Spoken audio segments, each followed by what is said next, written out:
because they want to. And part of my job is I seriously get to engage with high school and middle school kids in a way that most people can't fathom.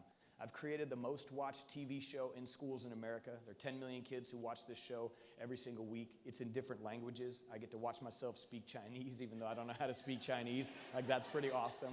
And I basically have just told myself, everything that I do is going to fit under one umbrella. I covered myself in tattoos a long time ago. I watched the movie Memento. You guys ever seen that movie?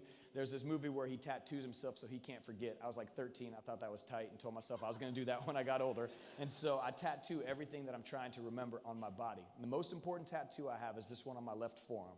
And this tattoo right here on my left forearm says, "Speak for the silent and stand for the broken." Those 8 words, speak for the silent, stand for the broken. I wake up every day and I ask myself, are the companies I create going to do that? Are the nonprofits I start going to do that?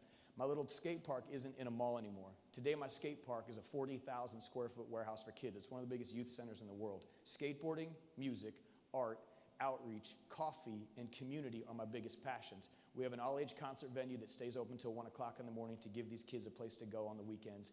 We just got a $1 million donation from one of the biggest foundations in the world to start this thing called the Find Your Grind Collective. I'm in the process right now of taking that warehouse and I'm turning it into a high school. This kid without his bachelor's degree is in the process right now of creating and launching his own high school for skateboarders. And from our warehouse, we created this coffee shop. And the coffee shop that we opened up, it's not a regular coffee shop. It's super high end. It's like the most hipster, pretentious place you've ever seen in your entire life. And I did it on purpose. The reason that this coffee shop is so important to me is every barista that we hire, every single one of those girls is a victim of sex trafficking, a victim of domestic violence, a high school dropout, a homeless youth, or a teen mom living in a shelter. Those are the only girls I hire. We do it because I give them a real job. Thank you. I appreciate that. Thanks. Thank you.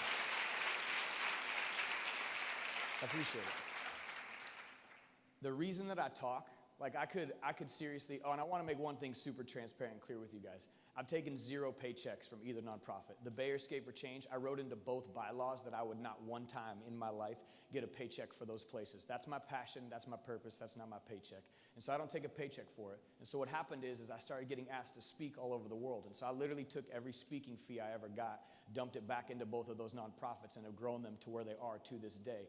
And I literally get an opportunity to do the thing that I'm the most passionate about in this world, and I love it. And part of the reason that I talk so much, part of the reason that I love to come to stuff like this, you guys, there's an epidemic that is happening in the world today. And I want you to understand something, and I mean this from the bottom of my heart.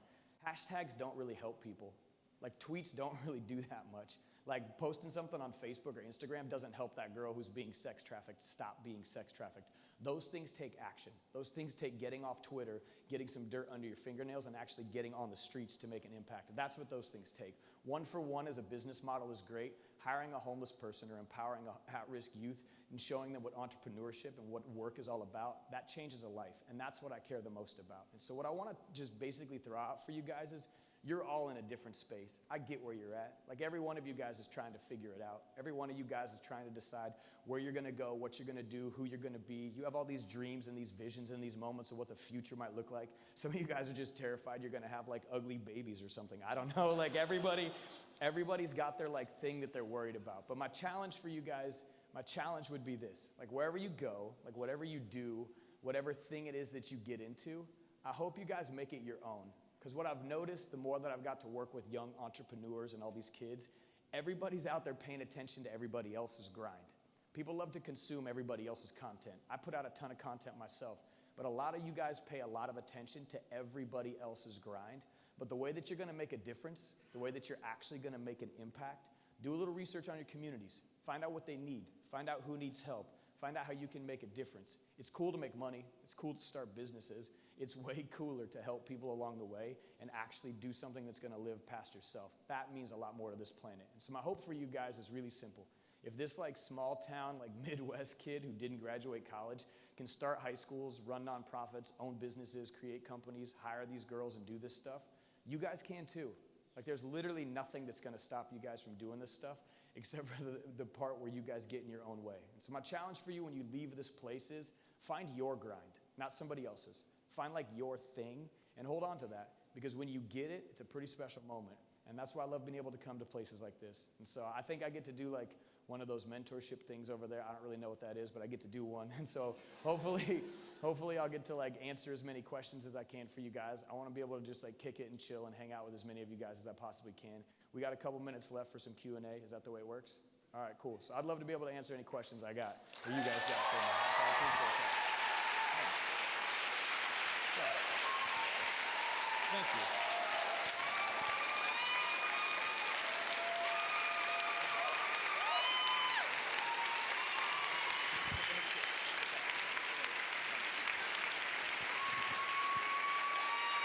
Cool. I appreciate it. Thank you. I'm not really here for the applause. They got bomb coffee over there. That's why I'm actually here right now. So. All right, so should I hold it out here? I bet you if somebody in the back could ask a question, I could get it on this mic. How many questions can we take? We can take 3 questions. But then, as he said, Mike's going to be over there probably with a long lineup at the mentorship center or session. So who's got the best? Like, these are 3 questions with Mike Smith. They got to be good questions, right? All right. You're very insistent over there. Is it a good question? Is it a good question? She looks awesome.